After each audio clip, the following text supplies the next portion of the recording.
भगवद धर्मानुरागियों, जगत नियंता, जगत पालक, जगदीश, अकारण, करुणा वरुणालय, परम तत्व परमात्मा की विशेष कृपा से हम सभी इस प्रयागराज धरती की पावन धरती कह लें, दिव्य धरती कह लें, देवतुल्य धरती कह लें, पर उपस्थित हुए हैं। भगवत कृपा से हम सबको अपने आश्रम जैसा ही माहौल, यह भी राघव सरकार की कृपा ही मानिए। और फिर हम लोग एक नहीं कई कृपा के साथ जुड़े हैं।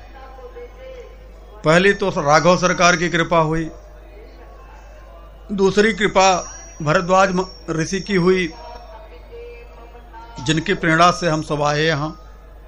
तीसरी कृपा त्रिवेणी की हुई, करने के लिए हम लोग आए यहाँ। और सबसे बड़ी कृपा अपने अंतःकरण के जागृत पुण्यों की हुई, के फलस्वरूप हम सब आए।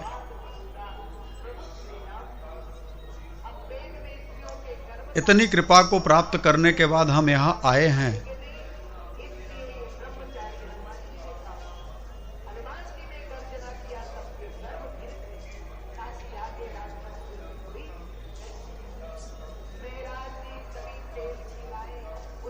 साथ ही साथ कृपा तो मिली, लेकिन कहीं कहीं हमारे अपने पुण्य के ऊपर हमारे द्वारा किए गए पाप भी हावी हो जाते हैं।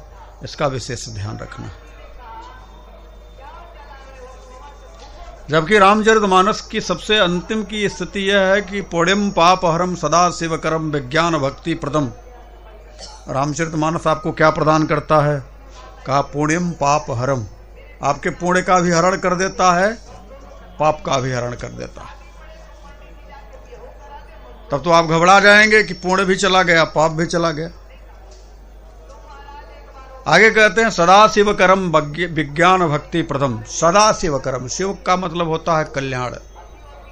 जब आपका पुण्य भी चला जाएगा, पाप भी चला जाएगा, तो आप कल्याण स्वरूप हो जाएंगे। और फिर मिलेगा क्या बदले में? कहा विज्ञान भक्ति प्रथम। विज्ञान रूपी राम और भक्ति रूपी सीता जी मिलेंगे। इस कारण से हम लोग आए हैं यहाँ तीर्थ में दर्शन करने के लिए, संतों के त्रिवेणी स्नान करने के लिए।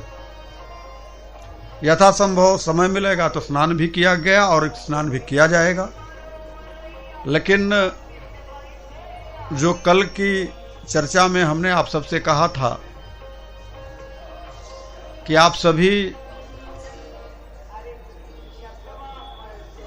यह ध्यान रखिएगा कि कुछ अनहोनी की आशंका दिखाई दे रही है।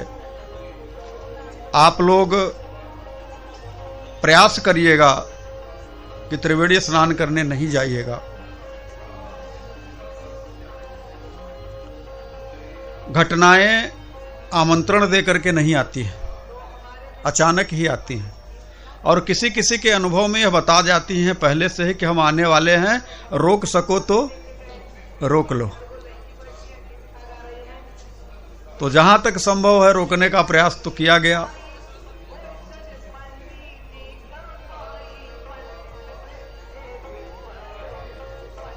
अब भगवत कृपा हुई कि आप सब सही सलामत हैं। लेकिन जो लोग भेड़ चाल की स्थिति में आकर के धक्के मुक्की में दब करके शरीर छोड़ करके चले गए, परमात्मा से मैं प्रार्थना करता हूं कि उनकी आत्मा को शांति मिले। भगवान त्रिवेणीनाथ उनको अपने चरणों में स्थान दें। दुर्भाग्य की बात यह है कि उन्होंने जो कर्म किए उसकी वास्तविकता को अगर आपको हम समझाएं तो समझ जाइए कि उन्होंने कई पीढ़ियों के साथ में अन्याय कर दिया। वो तो शरीर छोड़ करके गए ही, अब उनकी आने वाली पीढ़ियां कहेंगी कि हमारे लिए अब कुंभ स्नान सहता नहीं है। गलती उनकी, अब उनके बेटे उनके नाती, उनके पोते, उनके परपोते। अब जब कभी अमावस्या के दिन उनके घर में कोई बच्चा पैदा होगा तो सहना शुरू होगा। तब तक कई पीढ़ियां गंगा के स्नान से वंचित रह जाएंगी। तो मेरे समझ में तो उन्होंने उचित नहीं किया, यह उचित नहीं है। उचित तो तब था कि सारी आशंकाओं को अपने मन में रखते हुए कहीं भी किसी भी घाट पर जाकर के स्नान कर लेते। ज़्यादा भीड़ थी तो दोपहर में जाते, शाम को जाते, ज़्यादा भाव है तो रात को 12 बजे चले जाते, कहीं और किसी घाट पर स्नान कर लेते। जीवन शेष रहता तो फिर स्नान करने का बार बार मौका मिलता और आपकी पीढ़ियां भी स्नान करने के लिए आती। लेकिन क्या आप अपने हृदय पर विचार करके सोचिए कि जिन जिन लोगों ने शरीर का त्याग कर दिया है यहाँ आकर के, क्या उनकी पीढ़ियां अब कुंभ में स्नान करने के लिए आएंगी? ऐसा आपको लगता है कि वो आएंगे? तो इन्होंने क्या किया कि अपने आप गए अवरोह के घाल है। आप तो गए ही गए, लेकिन और लोगों के लिए भी रास्ता बंद कर दिया। भगवान स्वयं कहते हैं कि भोलेनाथ की जान जान नर संग्रह करही, तो कहीं उमाते कस न मरही। क्यों नहीं मरेंगे? ऐसा नहीं है कि हमारे ही अनुभव में यह बात आई कि नहीं जाना चाहिए स्नान करने के लिए, आप लोग यहीं पर स्नान कर। जो भी उच्च कोटि के संत होंगे सबके हृदय में यह बात आई होगी। कुछ ने दबा दी होगी और कुछ ने अपने लोगों को बता दी होगी। तो जिन जिन लोगों ने बताया होगा उनके अगर अपने लोग उनके बताने के बाद भी गए होंगे और उसमें कैजुअलिटी हुई होगी तो वो जाने, उनका काम जाने। और जिन जिन लोगों ने जाना तो अनुभव में आया और बताया नहीं, तो यह भी उनके लिए, वो संत तो हैं लेकिन फिर वो उनके लिए दिक्कत है। देखिए, जब आपको जानकारी किसी चीज की हो जाए और आप का उसमें जन कल्याण का भाव निहित हो, जन सुरक्षा की भावना हो, तो आपको कह देना चाहिए। यह संकोच मत करिए कि हम गंगा जी नहाने से मना कर रहे हैं, त्रिवेणी नहाने से मना कर रहे हैं तो पाप लगेगा। पाप पुण्य से परे होकर के भी एक स्थिति ऐसी होती है जिसको आपको अपनाना चाहिए।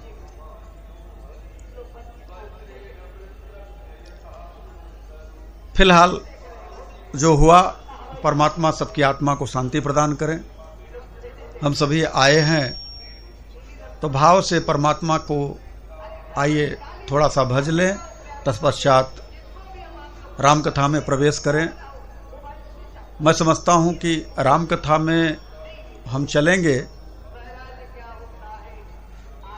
लेकिन चर्चा के केंद्र में घटनाओं को देखते हुए, इस जो घटना है उसी के परिप्रेक्ष्य में चलते हुए हम कथा को लेकर के चलेंगे, जिससे कि हम आप एक सबक ले सकें जीवन का, भविष्य के लिए भी, संत का जीवन में आपके क्या महत्व है उसके लिए भी। तो आइए प्रभु के नाम का स्मरण करें, तत्पश्चात राम कथा में प्रवेश करेंगे। सच्चिदानंद रूपाय सच्चिदानंद रूपाय विश्वोत्पत्त्यादि हेतवे विश्वोत्पत्त्यादि हेतवे तापत्रय विनाशाय तापत्रय विनाशाय श्रीकृष्णाय वयं नमः श्रीकृष्णाय वयं नमः कृष्णाय वासुदेवाय कृष्णाय वासुदेवाय हरये परमात्मने प्रणतः क्लेशनाशाय गोविन्दाय नमो नमः गोविन्दाय नमो नमः रामाय रामभद्राय रामचंद्राय वेदसे रघुनाथाय नाथाय सीतायापतये नमः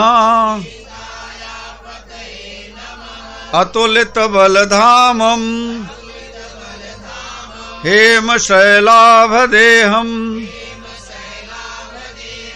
दनुजवन कृशानम् ज्ञानिनानाम् अग्रगण्यम्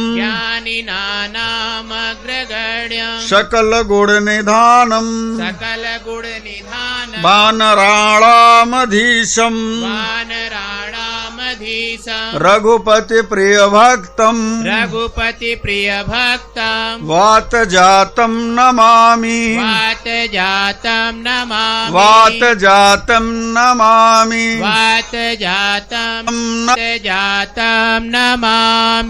हे गोविंद हे मधुसूदन हे मुरलीधर हे राघव हे मेरे राम मुझे अपना बना लो प्रभु मैं आपका ही हूँ प्रभु अपना बना लो मुझे अपना बना लो प्रभु हरिओम। भगवत धर्मानुरागियों, वानराणाम का अर्थ कोई साधारण नहीं है। यह मत सोचिए कि वानरों के अधिपति है हमारे हनुमान जी। उसका संध विक्षेप है बा धन नराणाम। बा मतलब होता है भक्त हैं, वो भक्त होते हैं। मनुष्यों में श्रेष्ठ कौन होते हैं? भक्त होते हैं। और भक्तों के जो अधिपति हैं, जो भक्तों में सबसे श्रेष्ठ हैं, वो कौन है? हनुमान जी महाराज।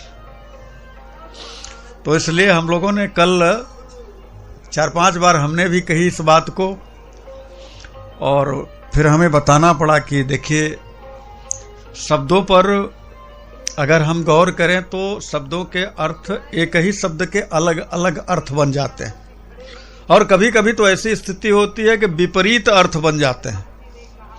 जैसे एक वाक्य है, रोको मत जाने दो। तो इस वाक्य में 2 अर्थ बन रहे हैं अलग अलग। रोको मत जाने दो और रोको मत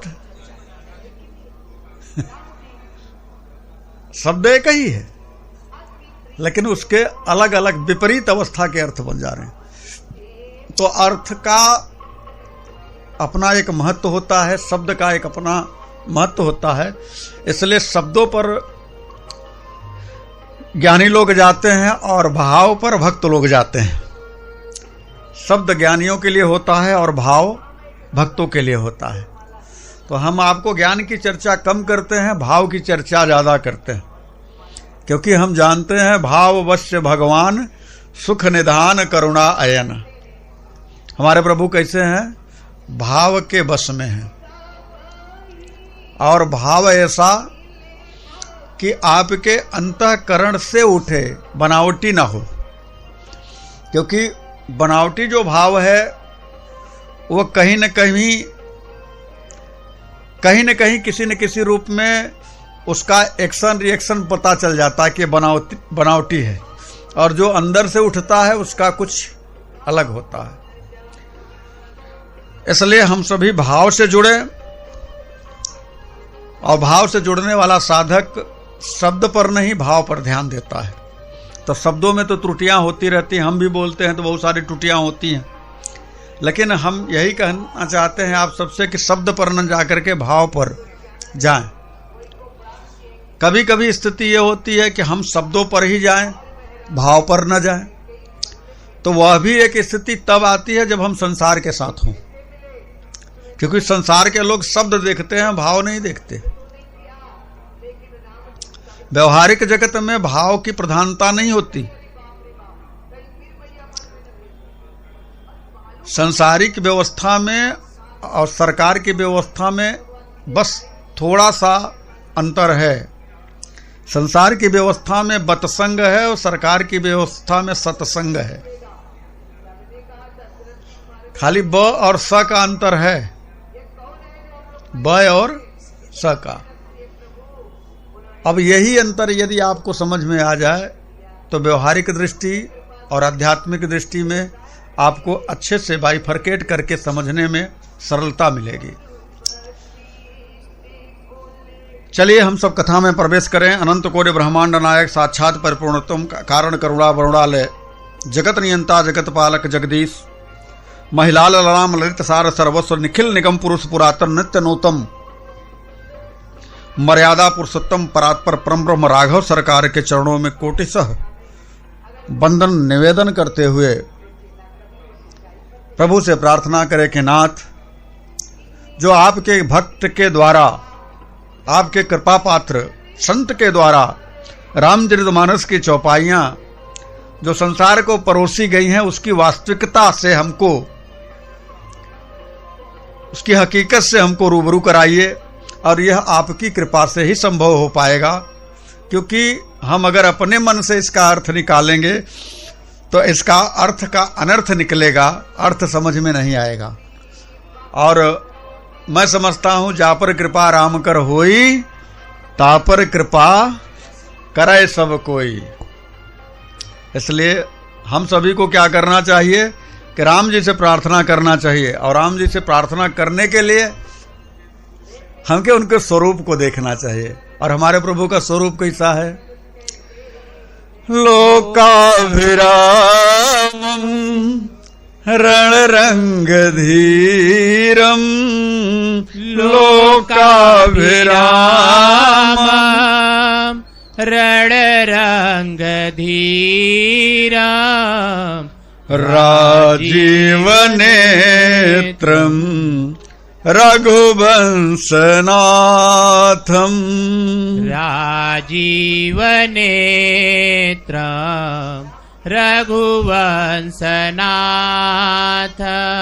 कारुण्यरूपम करुणाकरंतम, कारुण्यरूपम करुणाकरंतम, श्रीरामचंद्रम शरणं प्रपद्ये, श्रीरामचंद्रम शरणं प्रपद्ये, श्रीरामचंद्रम शरणं प्रपद्ये, श्रीरामचंद्रम शरणं प्रपद्ये। इसलिए रामचंद्र जी की कथा को सुनने के लिए, राम के चरित्र को सुनने के लिए हमें बाहर की आंख और बाहर के कान की जरूरत नहीं है। बाहर की आंखें, बाहर का कान, ये दोनों के दोनों प्रपंच सुनने के लिए बने। जब गुरु कृपा हो जाए तो आपके अंदर के कान और अंदर की आंखें खुलेंगी। अब आप कहेंगे कि अभी तक तो अंदर की आंख सुना था, अंदर का कान भी होता है। हाँ, अंदर का कान भी होता है। यही जब आपका मन बाहरी वृत्तियों से छोड़ करके अंदर की यात्रा करना शुरू करे तो यही कान का रूप धारण कर लेता है, यही मन। इस मन को इतना साधारण ना समझिए। ये ऐसा कंप्यूटर है कि इससे कोई भी चीज आप, कोई भी कार्य आप करा सकते हैं।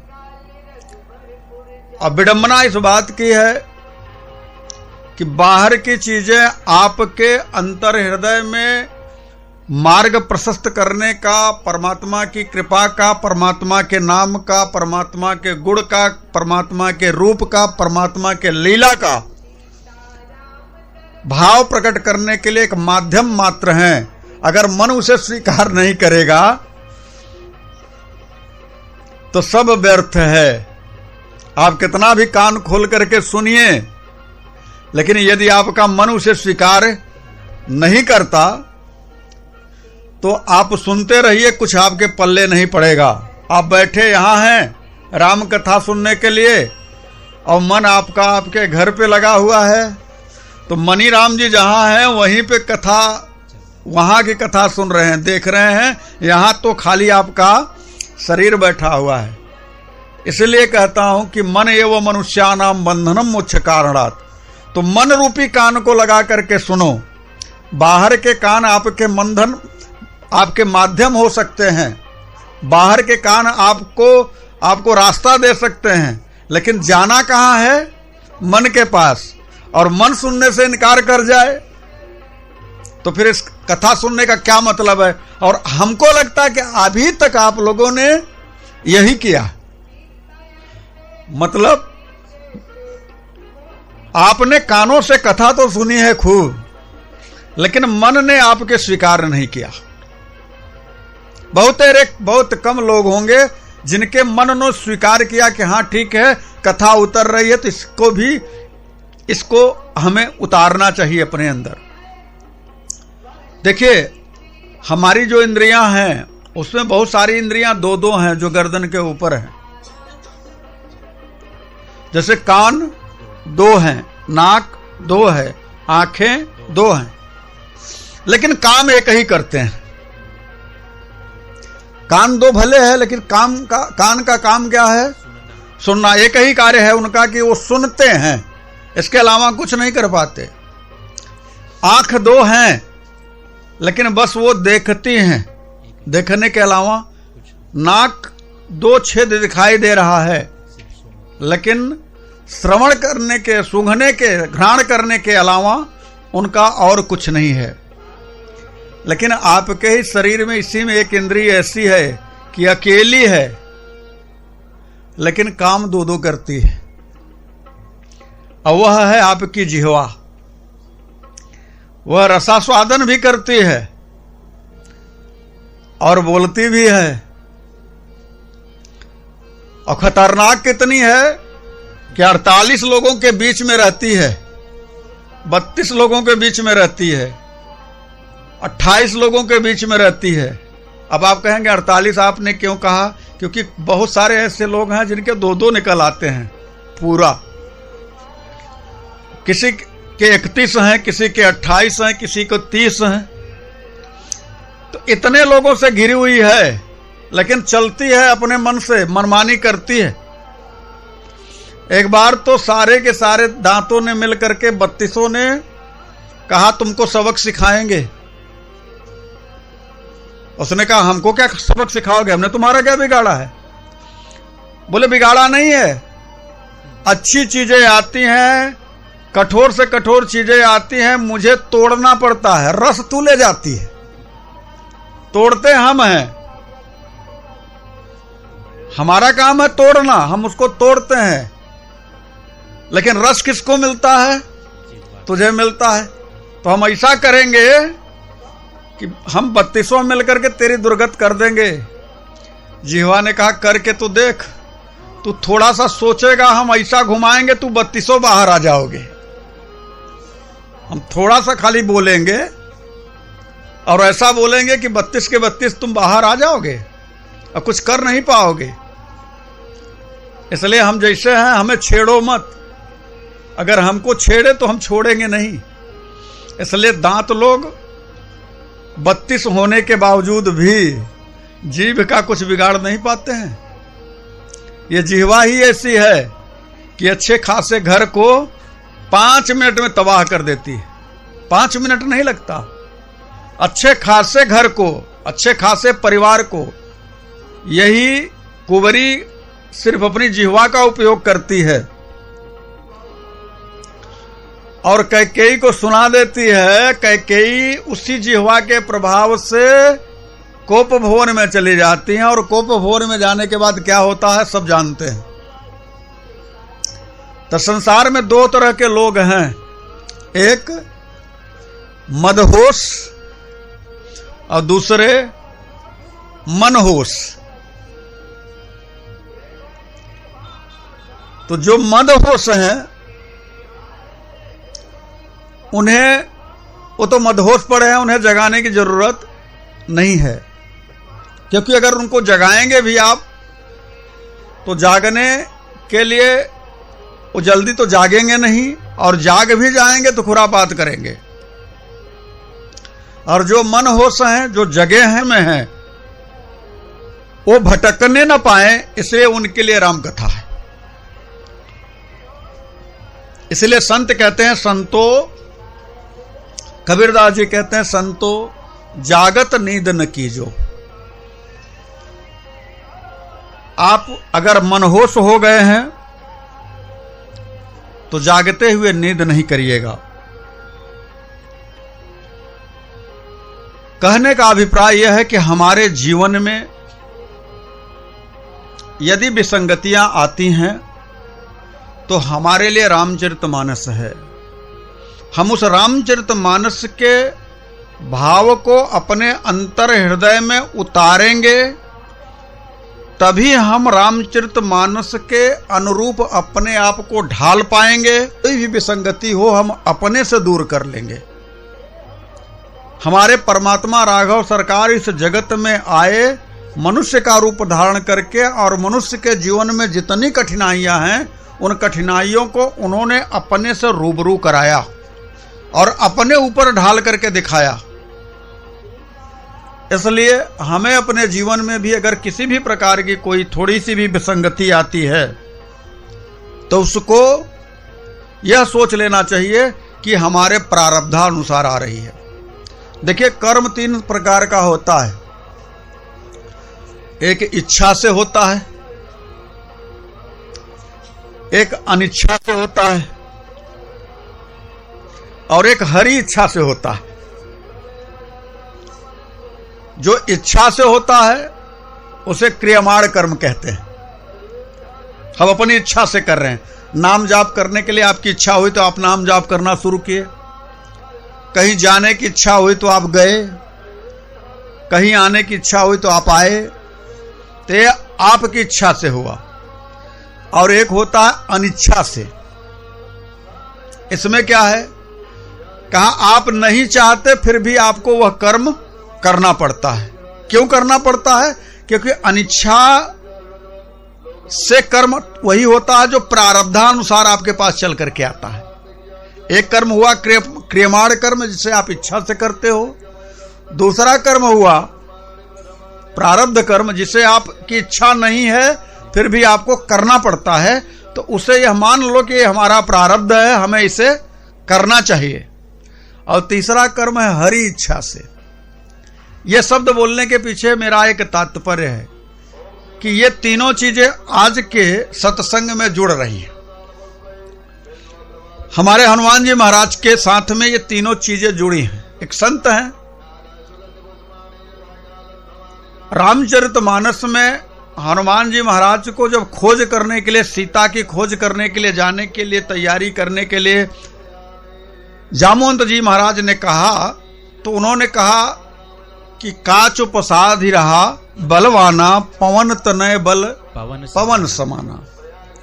इतना कहने पर तो नहीं कुछ उठे, लेकिन जब कहा राम काज लग तव अवतारा, तब सुनते ही भयो पर्वताकारा। तब सुनते ही पर्वत के आकार के हो गए। तो वहां पे क्या हुआ, यहां एक इच्छा हुई, एक इच्छा की स्थिति हुई कि हमें वह कार्य करना है। तो उन्होंने कहा क्या करूं, रावण को मार करके त्रिकूट को उखाड़ लाऊं? क्या चाहते हो आप, लंका को समुद्र में डुबो दूं? ये कौन सा कर्म है? ये इच्छा वाला है कि हम इतना कर सकते हैं, आप बताओ।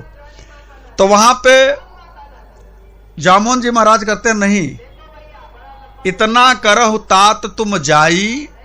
सीता के लिए कहा कि सीता की खोज करके आओ, तुम खाली इतना करहु तात तुम जाई।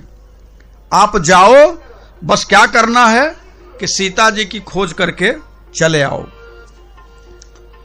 सीता ही देख ही कहो सुधी आई।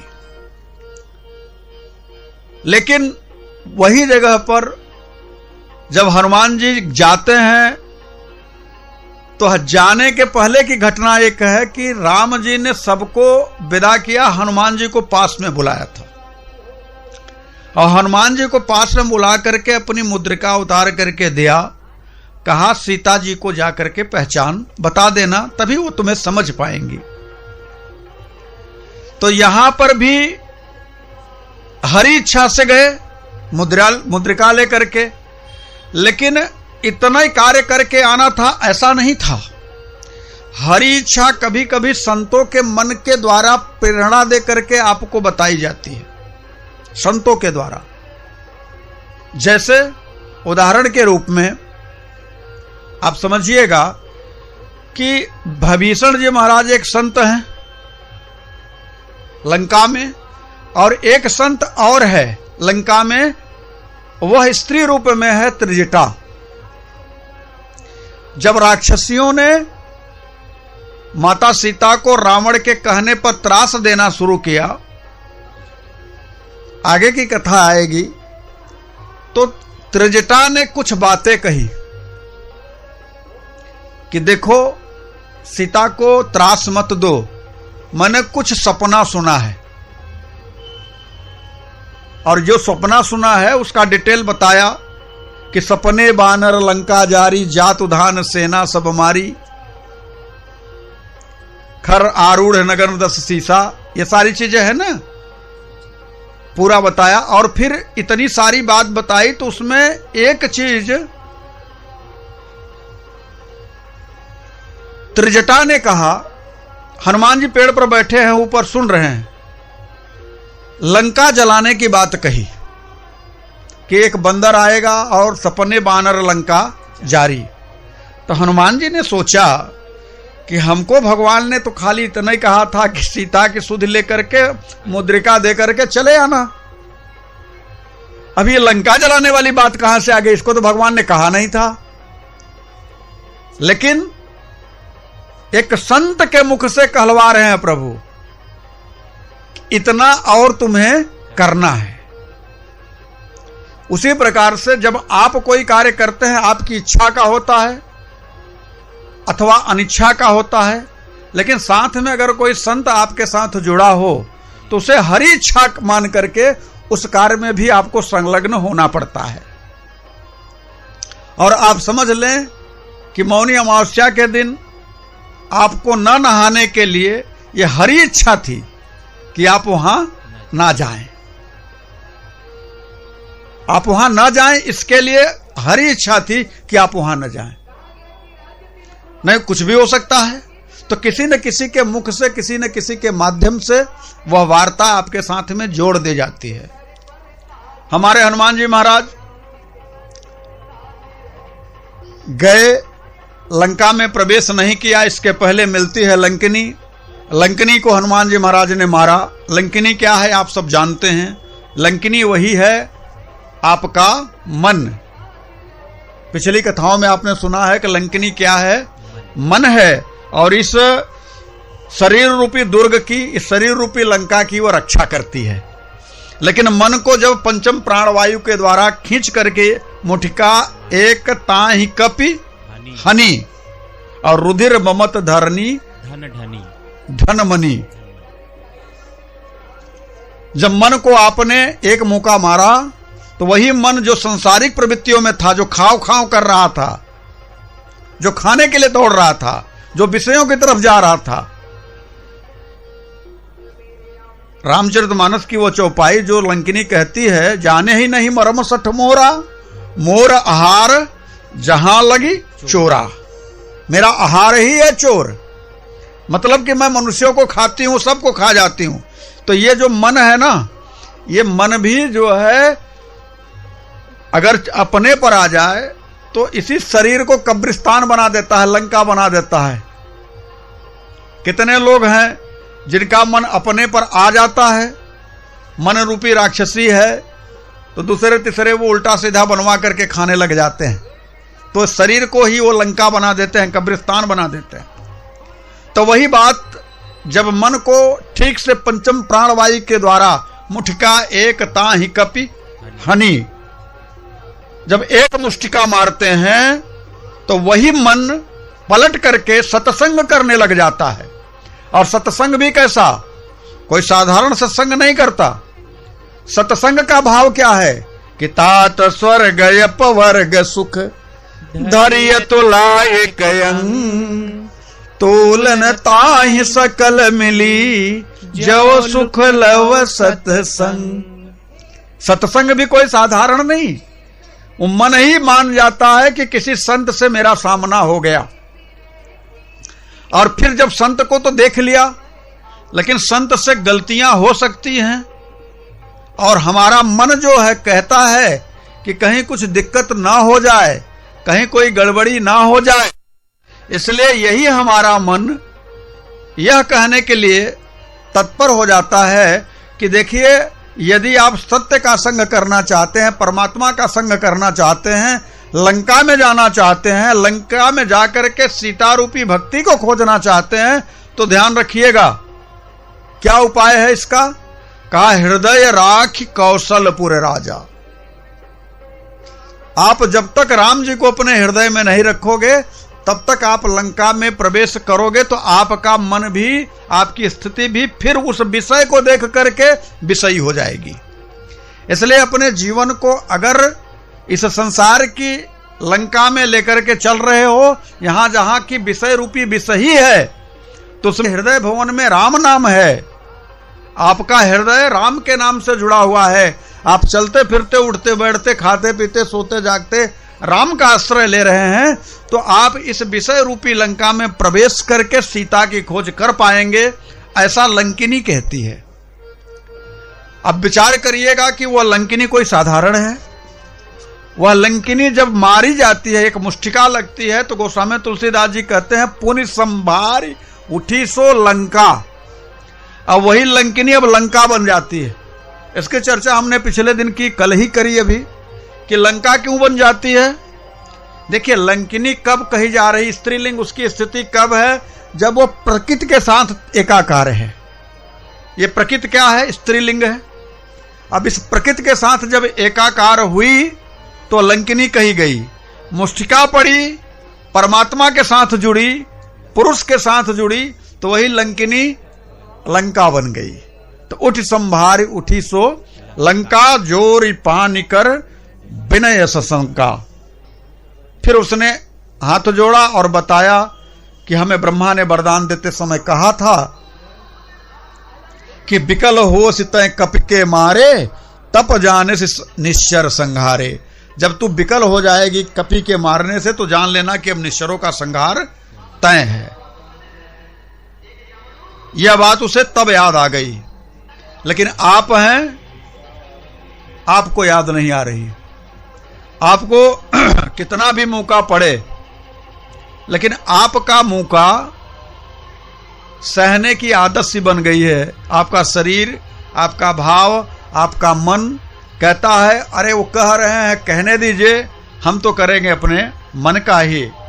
ऐसा भाव रख करके यदि आप राम कथा भी सुनते हैं, तो आपको राम कथा सुनने का कोई फल प्राप्त होने वाला नहीं है। राम कथा को सुनने के लिए आपके अंदर में मन की स्थिति सामान्य हो, आपके अनुरूप हो, मन आपका कान बन जाए, तभी आपको राम कथा समझ में आएगी। और नहीं तो राम की कथा आपको प्रपंच लगेगी।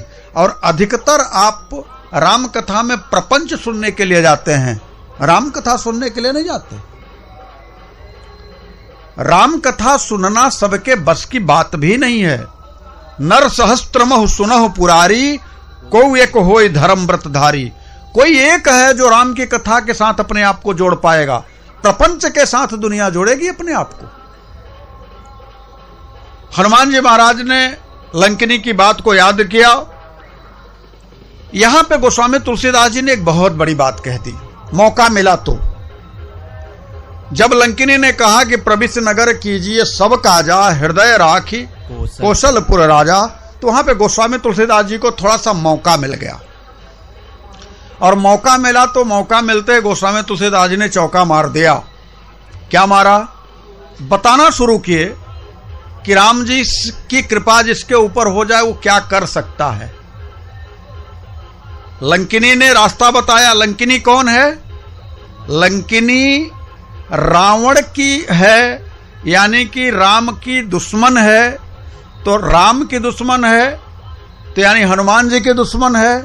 लेकिन वही हनुमान जी की जो दुश्मन है, हनुमान जी की जो शत्रु है, जब राम की कृपा हुई तो राम जी की कृपा से परिणाम क्या निकला कि वह लंकिनी मित्र बन गई और वह रास्ता बताने लग गई।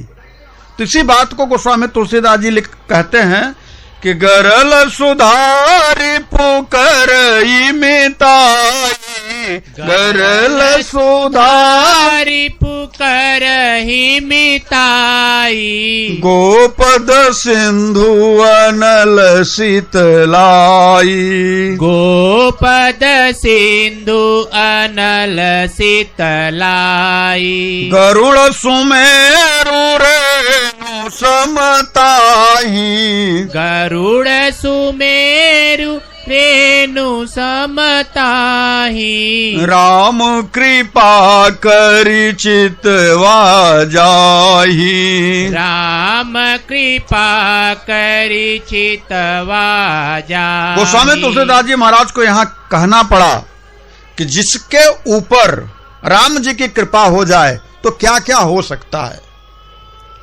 क्या हो सकता है। तो कहा गरल सुधा, गरल जो है यानी जो विष है वो अमृत बन जाएगा। रिपु करई मिताई, जो शत्रु है वो मित्रता करने लग जाएगा। गोपद सिंधु, जो अथाह समुद्र है 100 योजन का 400 कोस का, वो गाय के खुर के बराबर हो जाएगा। जैसे गाय का खुर कहीं जमीन पर पड़ जाए और उसमें जल भर जाए तो आपके लिए कैसा लगेगा, आप उसकी क्या अहमियत देंगे, आप ऐसे चले जाएंगे साधारण तरीके से। और अनल शीतलाई, अग्नि भी शीतलता प्रदान करेगी।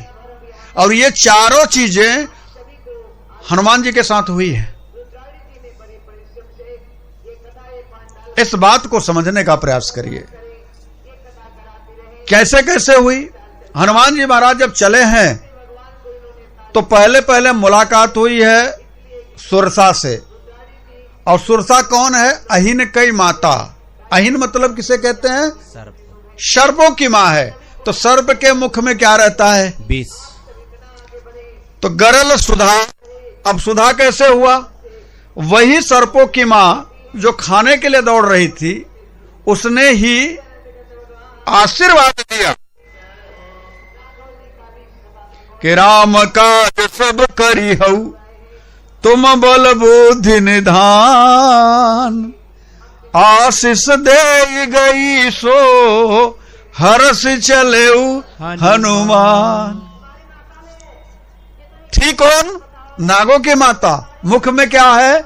जहर। और दे क्या रही है? आशीष रूपी अमृत प्रदान कर रही है। गरल क्या हुआ? सुधा में परिवर्तित हो गया। रिपु करई मिताई, यह लंकिनी जो रिपु है, जो शत्रु है, वो मित्र होकर के कह रही है कि प्रविश नगर कीजिए सब काजा, प्रविश नगर कीजिए सब काजा, हृदय राखी कौशलपुर राजा। हृदय राखी कौशलपुर राजा। यह लंकिनी कह रही है कि अब आप प्रविश नगर कीजिए और रास्ता बता रही कि हृदय में राम जी को धारण कर लीजिए। जो जीवन भर लंका में रही है, जो लंका बन करके रही है, जो रावण के साथ रही है, जो रावण जिसके मुख से कभी राम नाम नहीं निकलता, उस रावण की सहचरी, उस रावण की सेविका हनुमान जैसे संत को कह रही है कि हृदय में राम जी को धारण करके तभी आप लंका में प्रवेश करिएगा। क्योंकि अगर राम जी आपके साथ में हैं तो लंका में बहुत सारी ऐसी स्थिति परिस्थिति है, वहां पे सुरनाग मुनिमन मोह, ऐसी ऐसी कन्याएं हैं वहां पर कि संतों की, देवताओं की, नाग मुनियों के मन को मोह लेने वाली हैं। तो कहीं आप भी न उसमें फंस जाएं, इसलिए आपके मन में यदि राम रहेगा, आपके जीवा पर राम रहेगा, आपके हृदय में राम नाम रहेगा, तो राम नाम अगर आपके हृदय में रहेगा तो काम आपके पास नहीं आएगा। जहां राम तह काम नहीं, और जहां काम नहीं राम। तो इसलिए उसने कहा कि अगर आप जा ही रहे हो तो हृदय राखी कौशलपुर राजा, आप हृदय में राजा राम को धारण कर लीजिएगा, आपका कल्याण होगा। इसी बात को गोस्वामी तुलसीदास जी कहते हैं कि गरल सुधा रिपु करई मिताई। विचार करिएगा थोड़ा सा अपने मन में कि नागों की मां सुरसा आशीर्वाद रूपी अमृत प्रदान कर रही है, रावण की सहचरी सेविका मित्रता का भाव प्रकट करके कह रही कि ऐसे जाइएगा और गोपद सिंधु 100 योजन का जो सिंधु समुद्र है, राम की कृपा से वो गऊ के खुर के समान प्रतीत हुआ हमारे हनुमान जी महाराज को।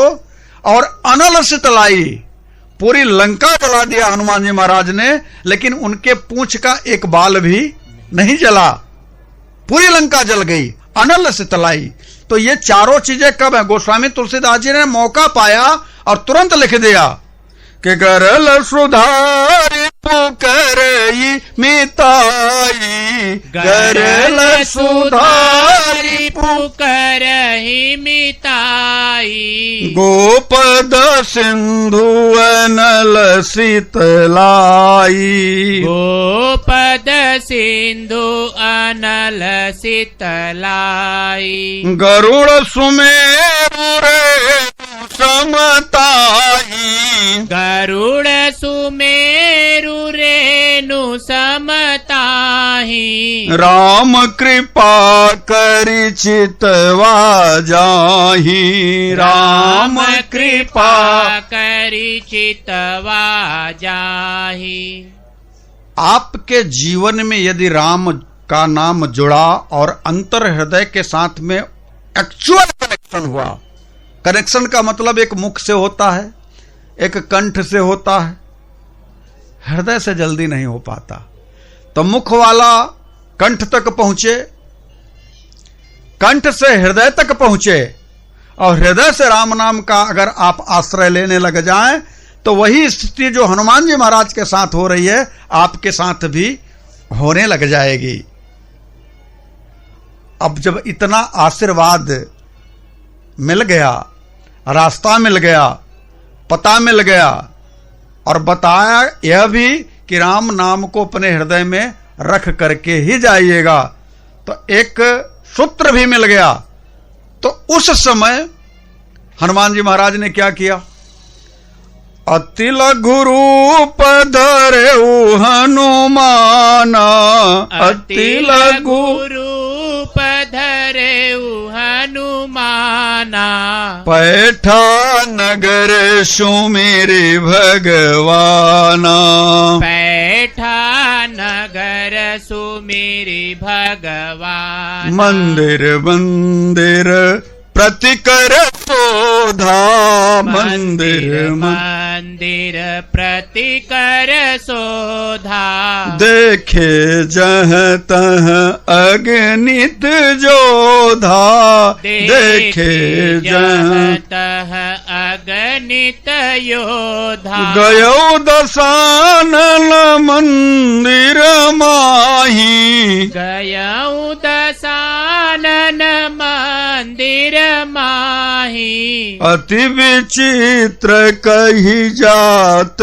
सुनाही, अति विचित्र कही जात सुनाई, शयन किए देखा कपिते ही, शयन किए कपिते ही, मंदिर महु न दिखबै देही, मंदिर महु न दिखी दे, भवन एक पुनि देख सुहावा, भवन एक पुनि देख सुहावा, हरि मरत भीन बनावा, हरि मंदिर भीन बनावा।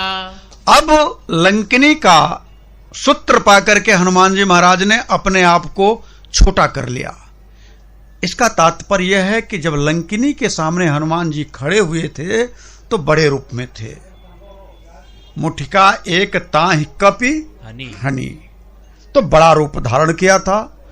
लंकिनी जब वहां से गई, हनुमान जी ने तुरंत अपना छोटा रूप धारण किया और छोटा रूप धारण करके नगर में प्रवेश कर गए।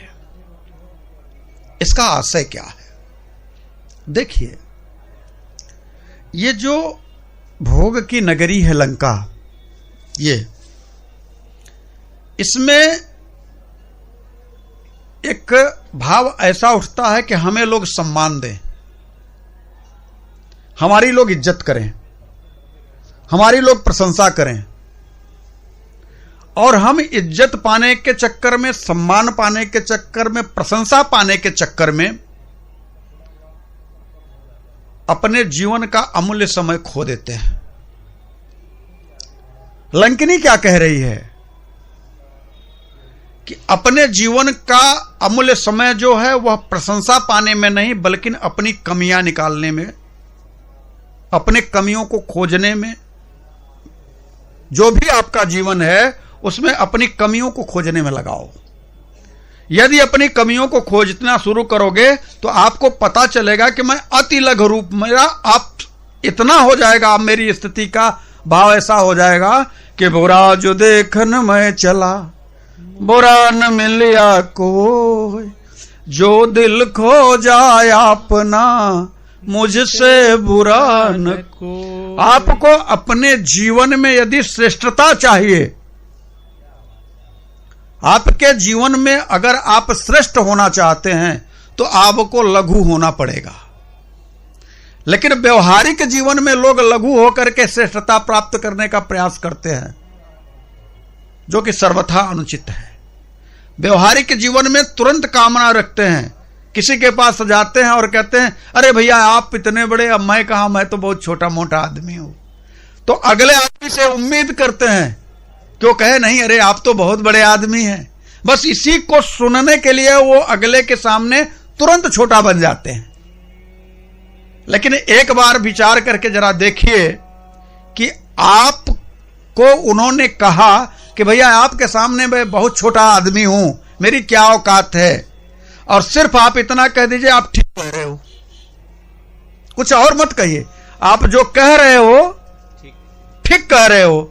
फिर देखो क्या होता है उनके साथ में, वो वहां से उठेंगे, आपको भुनभुनाते हुए, आपको अपशब्द कहते हुए चले जाएंगे, क्योंकि आपने उनका जो बड़प्पन था, जिसको आप से वो उम्मीद कर रहे थे, उसको आपने दिया नहीं।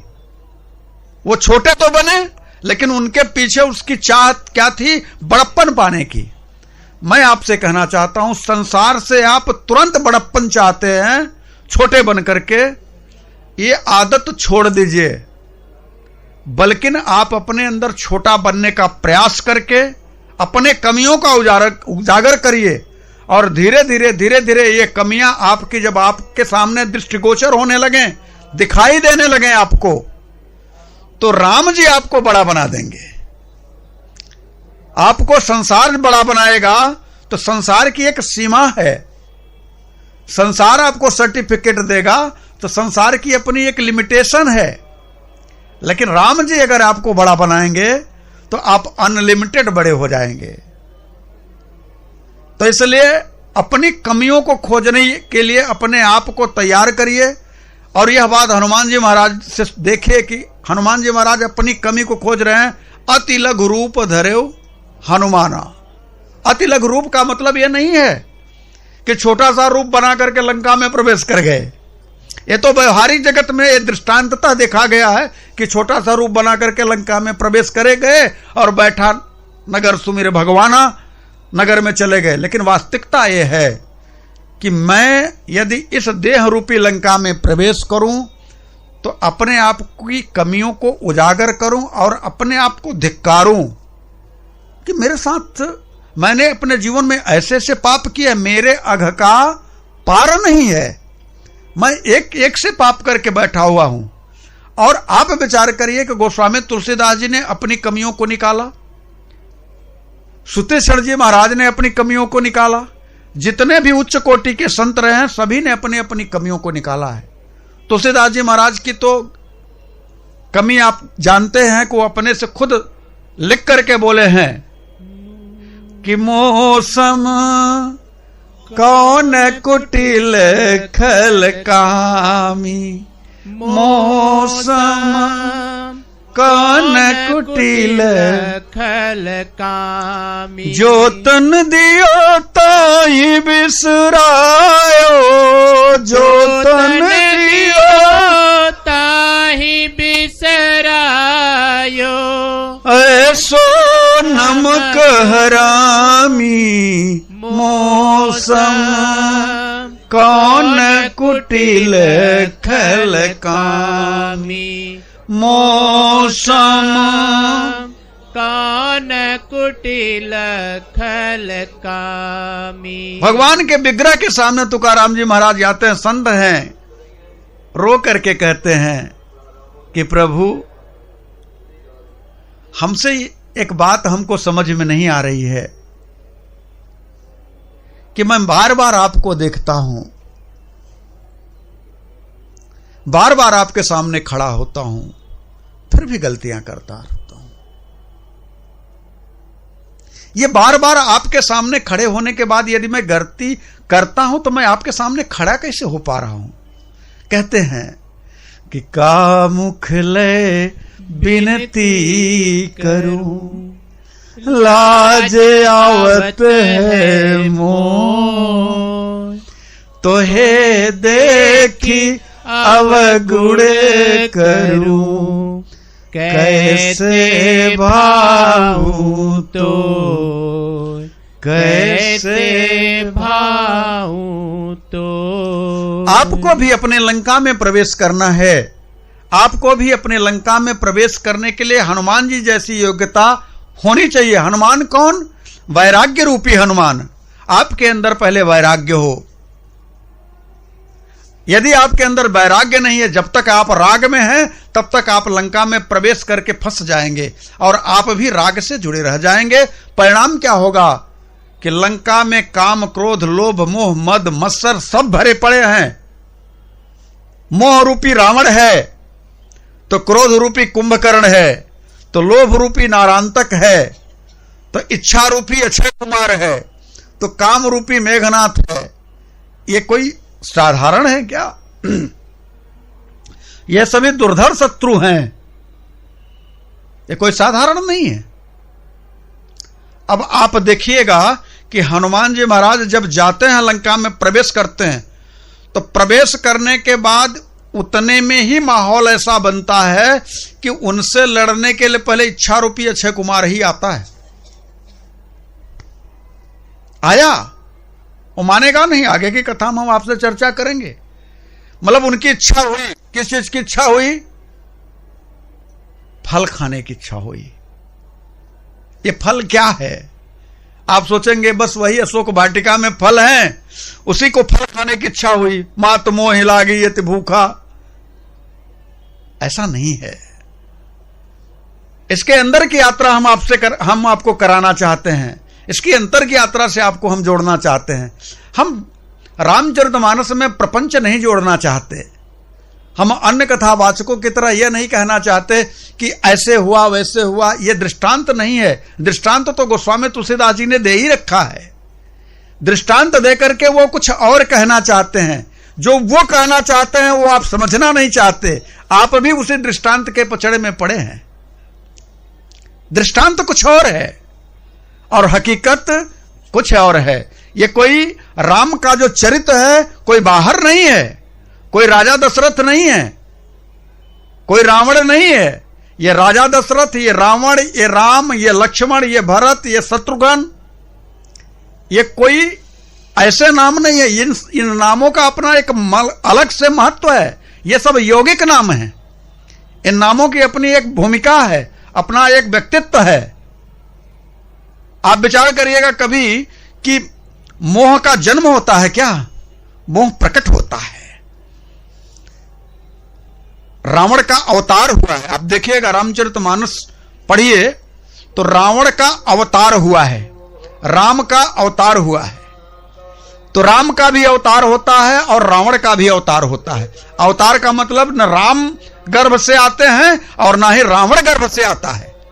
अवतरित होना और जन्म लेना, इसमें दोनों में बहुत अंतर है। तो मोह का अवतार होता है, अवतरण होता है। मोह जन्मता नहीं है। और ये जो अवतरण होता है ये क्या करता है? तो मानस कहती है मोह सकल व्याधीन कर मूला, मोह सकल व्याधि दीन कर मूला तिनते पुण्य उपजई बहुसूला तिनते पुण्य उपजहि बहुसूला। इसलिए रामचरितमानस की कथा को सुनने के लिए बाहर के कान की जरूरत नहीं है। बाहर के कान आपके माध्यम हो सकते हैं। आपके जो अंदर का मन रूपी कान है, यदि वो नहीं कथा सुनता है तो आपको कितनी भी कथा सुनाई जाए, घोर करके पिला दी जाए, फिर भी अगर आपका मन स्वीकार नहीं करता तो आपकी कथा पल्ले पड़ने वाली नहीं है। इसलिए इस भाव को समझने का प्रयास करिए। यह ऐसी कथा है जिसको समझने के लिए आपको इसके शीर्षक में जाना होगा। यह राम का चरित्र है, लेकिन है कहां? मानस में है, कहीं बाहर नहीं है। रामचरित है, लेकिन है कहां? मानस में है, मन के अंतराल में है। और हम क्या करते हैं? हम कथा को बाहर का दृष्टांत दे करके सुनाते हैं। बाहर के दृष्टांत की बात जो यदि हम करें तो बाहर सिर्फ दृष्टांत हो सकता है, हकीकत नहीं हो सकती। और हकीकत को जानना यदि है तो किसी संत के पास जाइए, बैठिए, तो वह संत जो राम की कथा है उसको आपके अंदर ही दृष्टव्य कराएंगे, उसको आपके अंदर ही दिखाएंगे। वो बाहर आपको नहीं दिखाएंगे। वो आपको बताएंगे कि यह जो 10 इंद्रियां हैं जब अंतर्मुखी होती हैं और उसके ऊपर आप अधिपत्य स्थापित करके बैठ जाते हैं तो आप दशरथ बन जाते हैं। लेकिन यही 10 इंद्रियां जब बाहर के विषयों में लिप्त होती हैं, मुंह फैला देती हैं, तो यही दशानन हो जाती हैं। ये कोई बाहर के नहीं है, ये सब अंदर की हैं। यह बात गोस्वामी तुलसीदास जी ने तो कही है। श्रीमद् भगवत गीता में भी यह बात आई है। भगवान कहते हैं द्वाविमौ पुरुषौ लोके दैव आसुर एवच दैवो विस्तरसः प्रोक्त आसुरम पार्थ में शृणु। हमारे ही अंदर दोनों वृत्तियां हैं। राम कहीं बाहर नहीं चल रहा है। समुद्र का मंथन कहीं बाहर नहीं हुआ है। समुद्र का मंथन आपके अंदर ही हुआ है। मन ही मदिराचल पर्वत है, श्वास ही वासुकी है। देव और देवता और असुर इसी में मंथन कर रहे हैं। और जब इसमें आप भी किसी संत की कृपा प्राप्त करके अपने अंदर का श्वास प्रश्वास के द्वारा मंथन करना शुरू करेंगे तो पहले विष ही निकलेगा। और ये जब विष मिलेगा तो ये विष किसी और को पचाने की क्षमता नहीं है। यह विष कौन पचा पाएगा? तो कहा भगवान शंकर, यानी वंदे बोधमयम नित्यम गुरुम शंकर रूपिणो। यह आपकी जो मंथन के द्वारा निकला हुआ विष है, इसको पचाने की क्षमता तो गुरु में ही है। वही आपके इस विष को पचा करके फिर आपके अंतर हृदय से उठने वाले लहरों में से और रत्नों को निकालेगा। और अंत में आपके अंतर हृदय से वो जो अमृत प्रकट होगा, आप अमृत पुत्र हो जाएंगे, आप अजर अमर हो जाएंगे। फिर आप ताल ठोक के कहेंगे कि हम न मरब मरी है संसारा और हमको मिला जीवन हारा। तो राम की कथा यह है। राम की कथा कोई प्रपंच नहीं है। राम की कथा सुनने के लिए आपको कान से नहीं, मन रूपी कान से सुनने की जरूरत है। यदि आपने मन रूपी कान को कहीं अन्यत्र बैठा दिया है और जो बाहर के 2 कान हैं उनके द्वारा आप राम कथा सुनने चाहते हो तो आप समझ लीजिए कि आपको दृष्टांत समझ में आएगा, कथा समझ में आने वाली नहीं है। इसलिए इस कथा को सुनने के लिए, इस कथा को समझने के लिए यह कथा कोई रसयुक्त नहीं है। यह कथा किसी नाच गाने का माध्यम नहीं है। यह कथा किसी वाद्य यंत्र की जरूरत नहीं है। गोस्वामी तुलसीदास जी ने अपने मन को और हम सभी को बनारस के तुलसी घाट पर राम कथा सुनाई तो क्या ढोलक हारमोनिया बजा करके सुनाई थी? माता सती को, माता पार्वती को भगवान शिव ने कैलाश पर्वत पर राम कथा सुनाई तो क्या ढोल हारमोनिया बजा करके सुनाया? नीलांचल पर्वत पर गरुण जी महाराज को काकभूषुंडी महाराज ने कथा सुनाई तो क्या ढोल हारमोनिया बजा था? अथवा इसी प्रयागराज में याज्ञवल्क्य जी महाराज ने भरद्वाज जी महाराज को कथा सुनाई तो क्या ढोल हारमोनिया बजा के सुनाई? आपका मन जो है हमेशा वाद्य यंत्रों पर, आपका मन हमेशा नाच गानों पर, आपका मन हमेशा इन्हीं विषयों पर उलझा रहता है, इसलिए आप ढोल हारमोनिया वाली ही कथा सुनना चाहते हैं। आप ये चाहते हैं कि जब कुछ बजेगा, कोई नाचेगा, देखेंगे तो हमारा मन अनंत जन्मों से यही तो चाहता है कि राम कथा भी सुने, साथ में ये नाच गाने का आनंद भी लें, और आने के बाद कहें अरे बहुत बढ़िया कथा हुई थी, बड़ा बढ़िया नाच गाना हो रहा था, उसमें बड़ी फिल्मों गीतों पर भजन गा गा करके लोगों को नचाया, हंसाया, गुदगुदाया। ये राम कथा है, ये कोई जोक का मंडप नहीं है, ये कोई चुटकुले का स्थान नहीं है। यह जितना भी मैं कहने जा रहा हूं वो कोई साधारण कथा नहीं है। इस कथा को सुनने के लिए कौन सुनेगा? मन क्रम वचन छाड़ चतुराई, तब यह कथा समझ में आएगी। यह कथा विषय के साथ सुनेंगे तो आपके अंतर हृदय में विषय ही उत्पन्न होगा, फिर यह कथा नहीं आएगी। यह कथा कोई बाहर की नहीं है। ये 10 इंद्रियों को समेट करके जब दशरथ बनेंगे तब आपके जीवन में कर्म रूपी कैकेयी आएगी, ज्ञान रूपी सुमित्रा आएगी, भक्ति रूपी कौशल्या होगी, तब आपके जीवन में 4 पुत्रों की उत्पत्ति होगी। कौन होगा? का सत्संग रूपी शत्रुघ्न होंगे, और सत्संग का भाई जो बड़ा है वह विवेक रूपी लक्ष्मण होंगे, भाव रूपी भरत होंगे, और विज्ञान रूपी राम होंगे। ये कोई साधारण कथा है जैसे आप सुनने के लिए बैठे हैं? ये कोई साधारण नहीं है। हाँ, इसे साधारण बना करके समाज में विकृति पैदा करने के लिए परोसा जा रहा है। ये समाज में विकृति पैदा की जा रही इस कथा को साधारण बना करके। ये कोई साधारण कथा नहीं है। यह तब होगा जब आपके जीवन में सत्संग आएगा। और रामचरितमानस में गोस्वामी तुलसीदास जी कहते हैं, बिनु सत्संग विवेक न होई। बिना सत्संग के विवेक जागृत नहीं होगा। तो सबसे छोटा बेटा क्या है दशरथ जी का? वह सत्संग रूपी शत्रुघ्न है, तो उनका बड़ा भाई विवेक रूपी लक्ष्मण है। ये दोनों सहोदर हैं, एक ही उदर से प्राप्त हुए हैं, एक ही उदर से संसार में आए हैं। इसलिए पहले क्या? आपके जीवन में सबसे पहले सत्संग उतरे।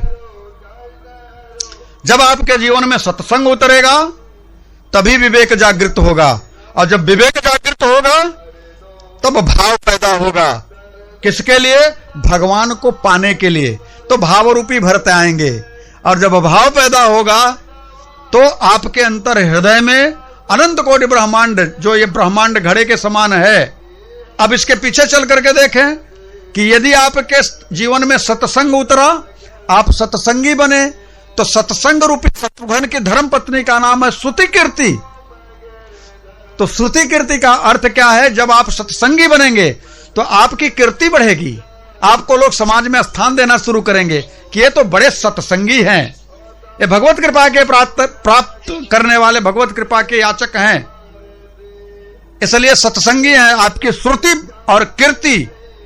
तो सत्संग रूपी शत्रुघ्न की धर्म पत्नी का नाम श्रुति कीर्ति है। और जब ऐसा होगा, विवेक जागृत होगा, तो भाव में उठेगा प्रभु से मिलन का। तो मिलन का भाव जब उठेगा विवेक के साथ में, तो उर मिलन का, हृदय में मिलन होगा, कहीं बाहर मिलन होने वाला नहीं है।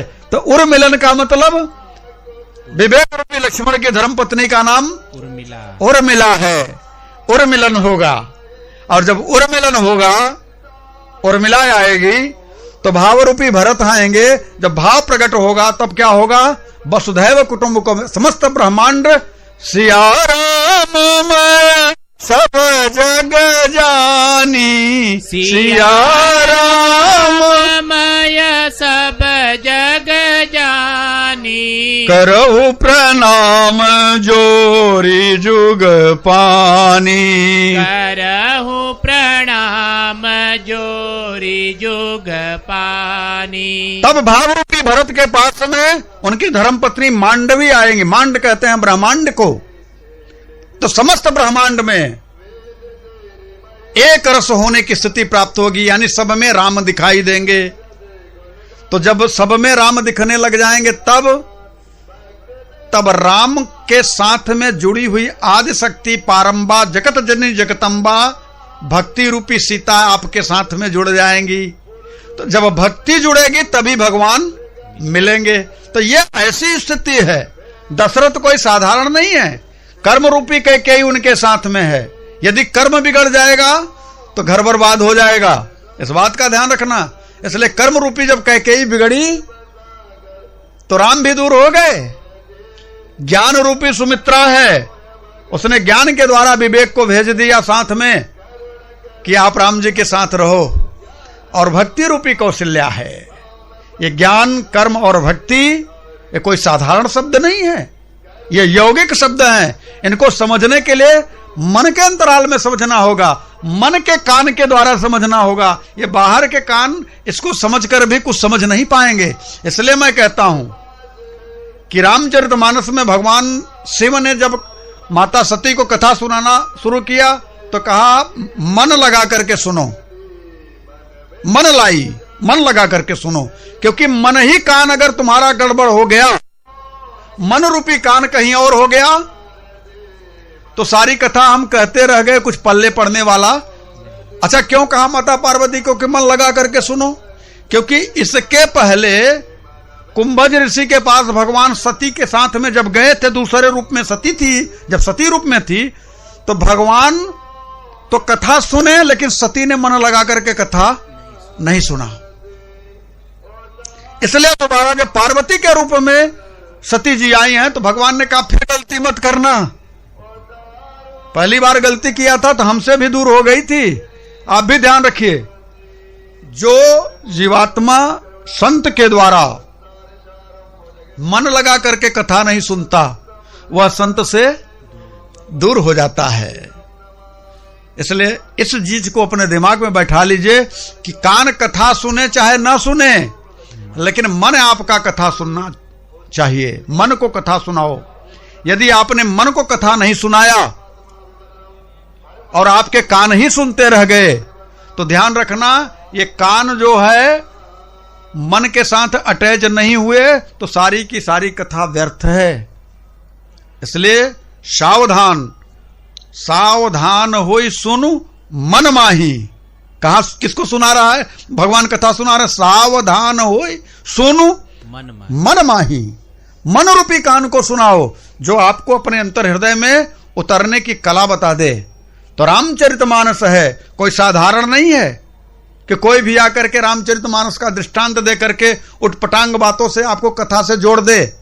कथावाचक जो कथा कहने वाला है वो तो पाप का भागी बनता ही है, कथा सुनने वाले भी पाप के भागी बनते हैं। यह न कही हटही सटशील ही जो न मन लाए, जो न मन लाए। वहां कहना चाहिए था ना जो न कान लाए सुनई हरिलीलाए। क्या कहा भगवान? जो न मन लाए। गोस्वामी तुलसीदास जी ने सीधे सीधे कहा कि जो न मन लाए सुनई हरिलीलाए, यानी मन रूपी कान को लगाओ। ये कान तुम्हारा काम करेगा नहीं करेगा उस पर भरोसा मत करो, लेकिन जो मन है वो बुढ़ा नहीं होता, वो हमेशा जवान रहता है। आज तक बताओ किसी वृद्ध का मन बुढ़ा हुआ क्या?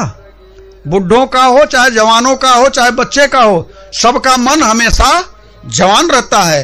इसी बात को लेकर के संत कहते हैं कि कान से नहीं बल्कि कथा को मन से सुनिए। यदि मन आपका नहीं लगा, कान सुनता रहा तो कान सुन करके कहीं और कर देगा। यदि मन ने आपके कथा सुन ली तो आपका मन ही है जो आपको बंधन में और बंधन से मुक्त करने में सहयोग करता है। मन एव मनुष्याणाम बंधनम मोक्ष कारण। आपका मन ही है जो बंधन की तरफ भी ले जाएगा और मुक्ति की तरफ भी ले जाएगा।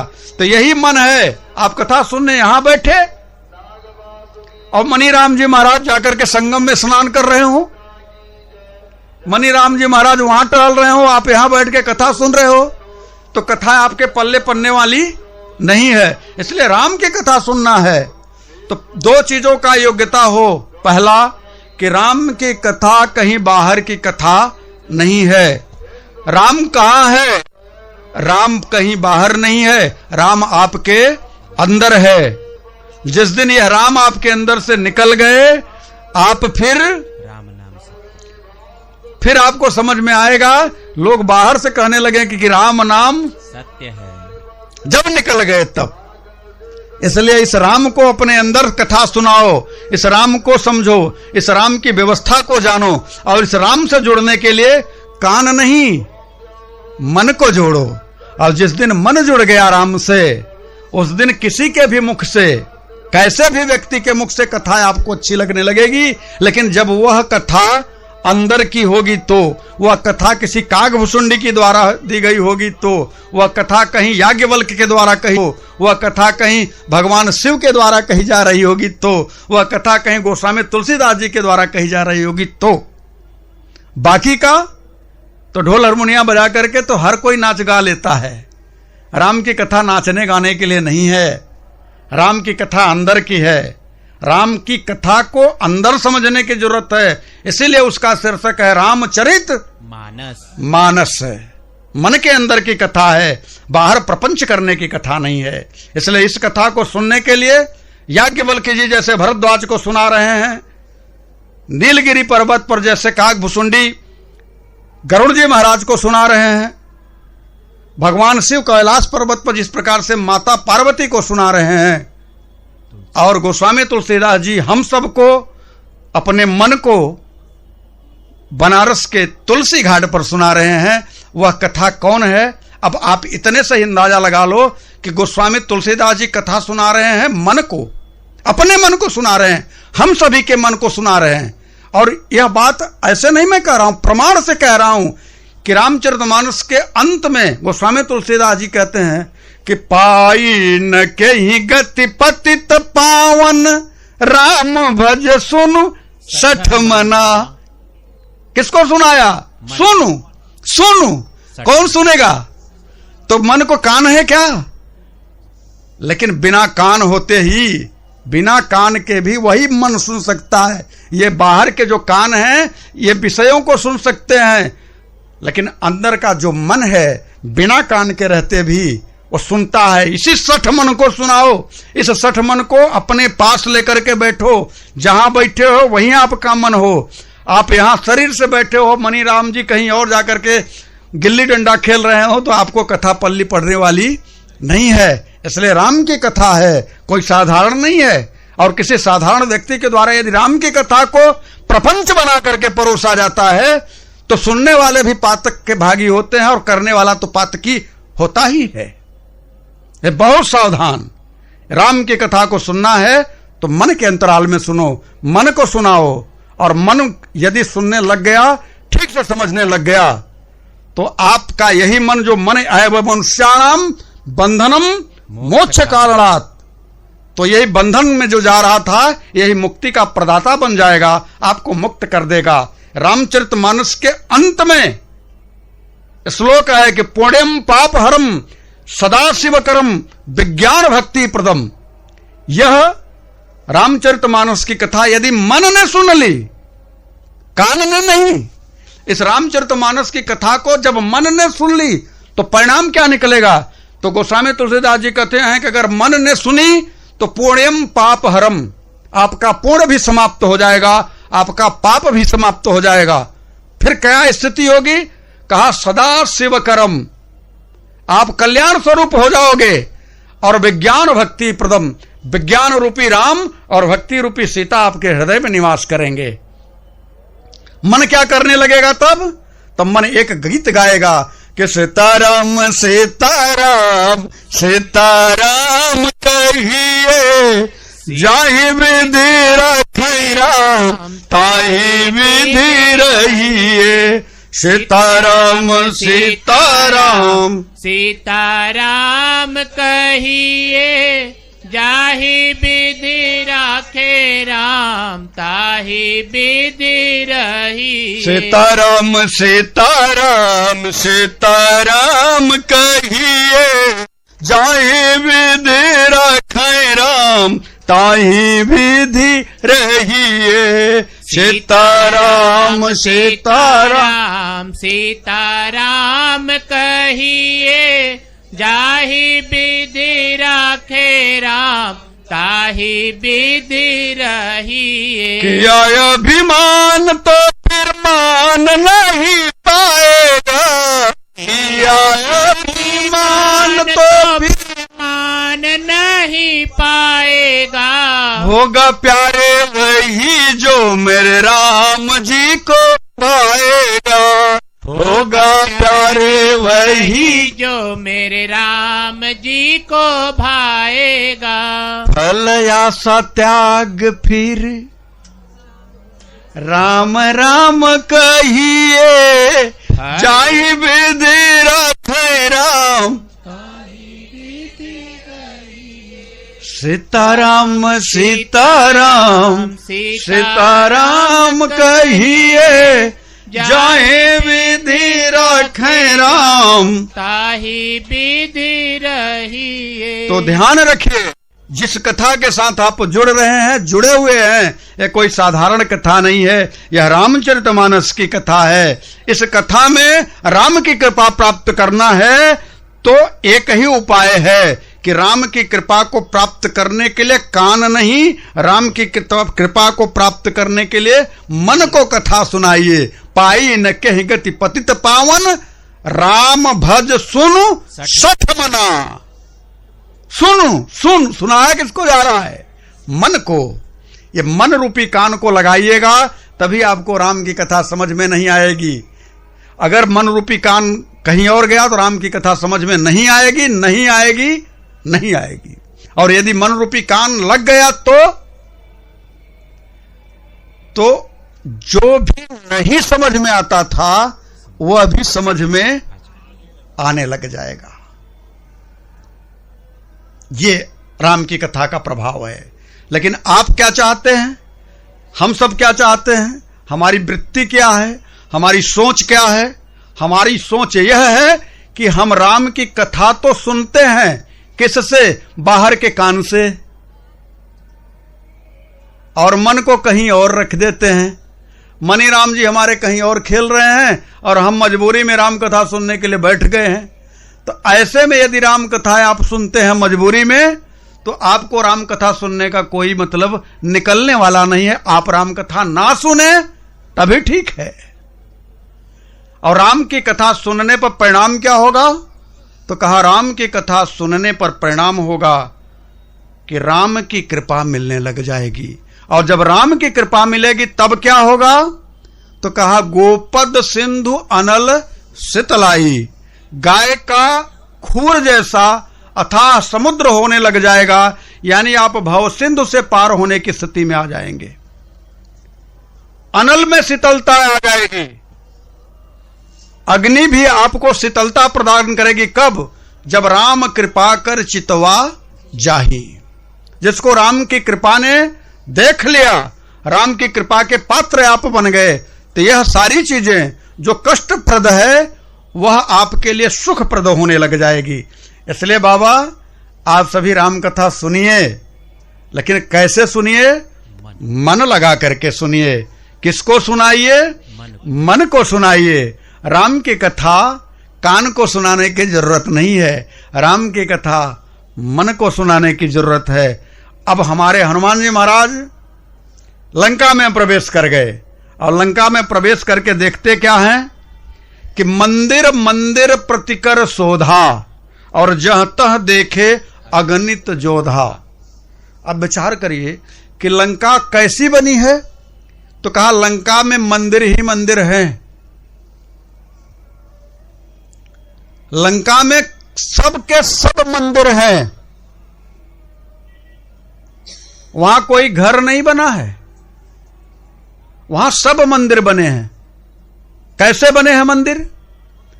तो ये लंका मिली कैसे? यह कथा आती है कि भगवान शिव ने माता के लिए बनवाया था और रावण ने उसे मांग लिया था। बात ठीक है, हम उस कथा पर नहीं जाते, क्योंकि ऐसी कथाएं समाज को एक रस प्रदान करने के लिए, व्यामोहित करने के लिए दी जाती हैं। आइए हम उच्च स्तर की बात करें जो वास्तविक है, जो हकीकत की है। हनुमान जी कौन है? कहा वैराग्य। वैराग्य रूपी हनुमान जब वैरागी कोई निकलता है तो मंदिर मंदिर प्रतिकर शोधा। आप सब कौन हैं? आपका हृदय क्या है? मंदिर है। कोई वैरागी जब संत होता है तो मंदिर मंदिर में खोजता है कि इसके अंदर सीता जी रूपी भक्ति है कि नहीं है, भक्ति रूपी सीता दिखाई दे रही कि नहीं दिखाई दे रही। तो मंदिर में गए तो प्रवेश तो किया मंदिरों में, तो देखा क्या? देखे जहता अगणित जोधा, यानी जिन जिन मंदिरों में घुसे आपके मंदिर में तो झगड़ा ही दिखाई दिया।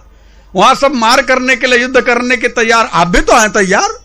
कोई एक बात आपको बोल करके देखो, कोई आपको एक बात बोल करके देखे, आप 10 बिना सुनाए रहेंगे क्या? और वो थोड़ी सी बोलेगा, आप 4 बात ऐसी बोलेंगे कि अरे राम रे, ये क्या है? ये युद्ध के लिए ये मंदिर तैयार खड़ा है। देखे जहां तहां अगणित जोधा, इन मंदिरों में जहां भक्ति रूपी सीता होनी चाहिए, इन मंदिरों में योद्धा दिखाई दे रहे हैं। कौन कौन से योद्धा हैं? तो काम रूपी योद्धा है, क्रोध रूपी योद्धा है, लोभ रूपी योद्धा है, मोह रूपी योद्धा है। ये कोई हल्के योद्धा हैं क्या? काम रूपी मेघनाथ इसी मंदिर में बैठा हुआ है, तो लोभ रूपी नारायणतक इसी मंदिर में बैठा हुआ है, तो क्रोध रूपी कुंभकर्ण भी इसी मंदिर में सो रहा है। बस जगाने की जरूरत है। 2 बात बोलो, देखो अभी जाग करके फुफकार करके खड़ा हो जाएगा। इसी मंदिर में युद्ध करने के लिए खड़ा हो जाएगा। 5 मिनट के अंदर तहस नहस करवा देता है। आप रोज पेपरों में पढ़ते हैं कि थोड़ी सी बात को लेकर के हत्याएं हो गई। इतने जल्दी हो गई, कैसे हुई? सिर्फ बस मंदिर में जो योद्धा बैठे हैं, जिन मंदिर में राम को रहना चाहिए, जिन मंदिर में सीताराम रहना चाहिए, जिन मंदिर में भक्ति रहनी चाहिए, उस मंदिर में क्या चल रहा है? काम का योद्धा, क्रोध का योद्धा, लोभ का योद्धा, मोह का योद्धा, मद का योद्धा, मस्तर का योद्धा, ये सारे योद्धा भी विराजमान है। ऐसे मंदिर में हनुमान जी को कहीं भक्ति रूपी सीता दिखाई नहीं दी। देखिए, जब ये मंदिर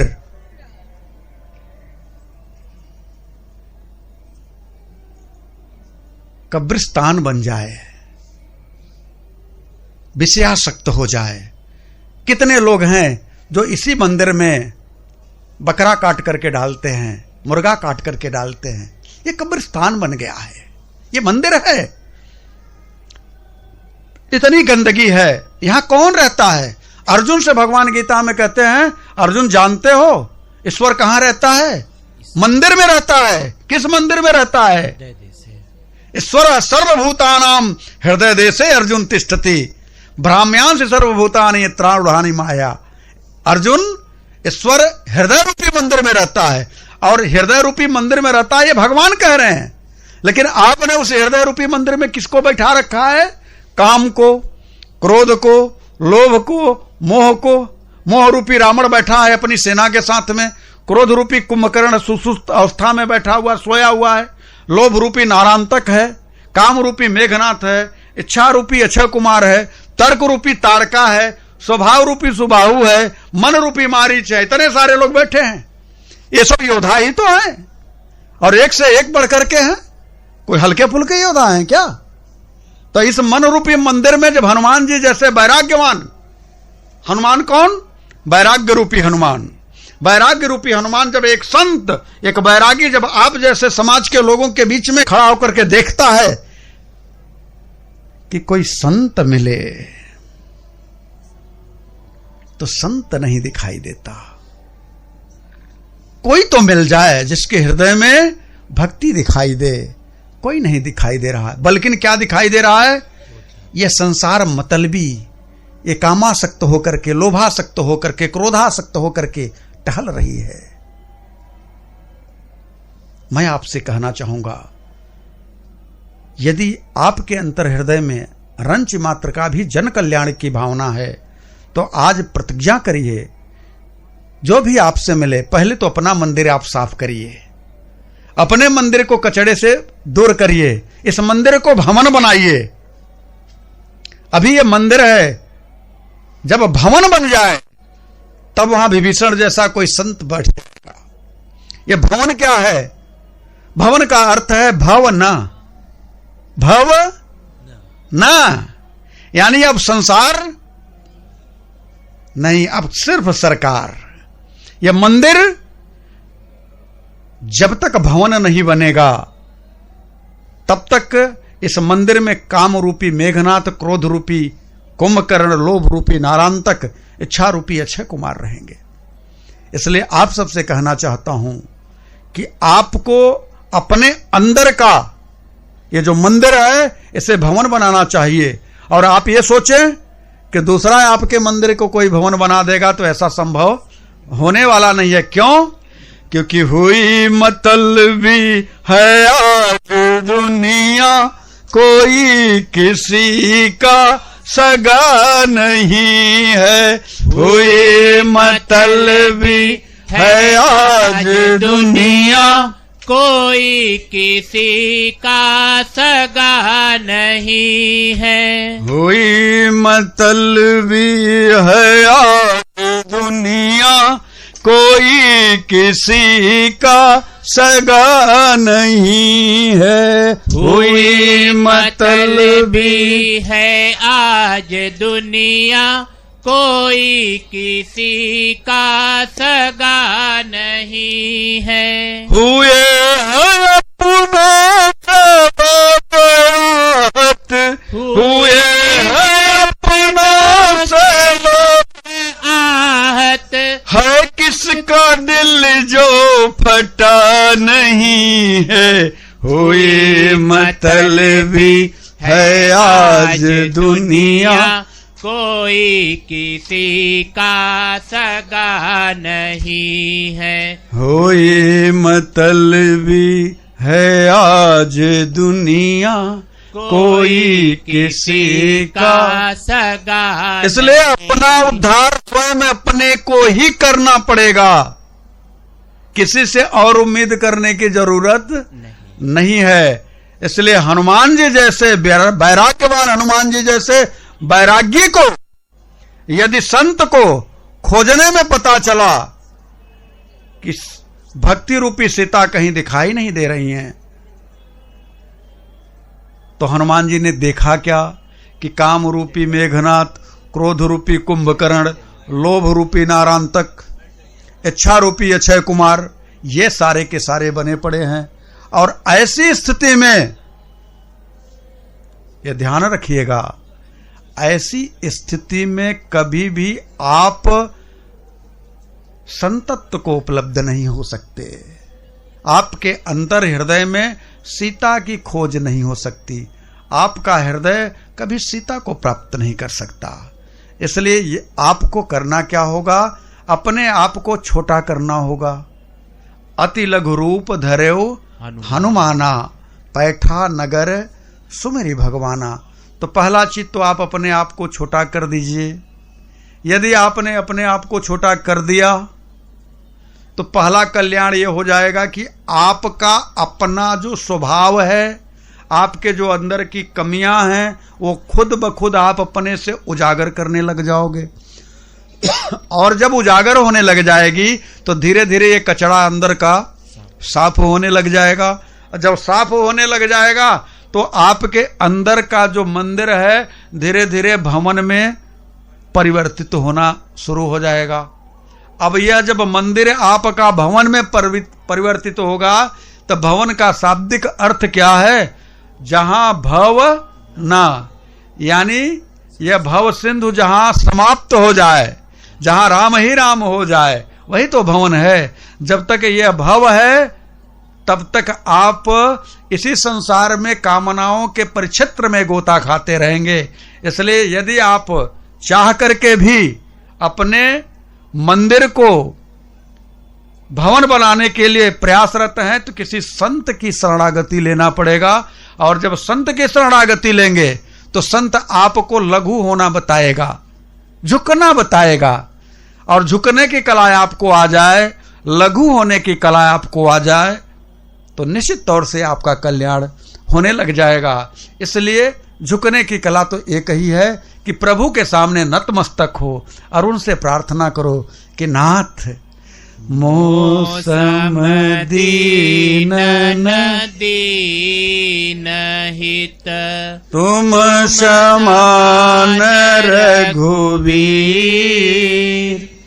अस विचारे रघुवंश मणि, हरहु विषम भव भी हरहु विषम भव भी कामिहि नारी पियारी जिमि लोभी प्रिय जिमि दाम ते मेरा रघुनाथ निरंतर प्रिय लागहु मोहि राम प्रिय लागहु मोहि राम अर्थ न धर्म न काम रुचि गति न चहु निर्वाण जन्म जन्म रति राम पद यह वरदान न आन यह वरदान न आन कामुख ले विनती करूं लाज आवत है मोय तोहे देखी अवगुण करूं कैसे भाऊं तो कैसे भाऊं तो। आज के लिए बस इतना ही। हरि ओम तत्सत। बोलिए राघवेंद्र सरकार की जय।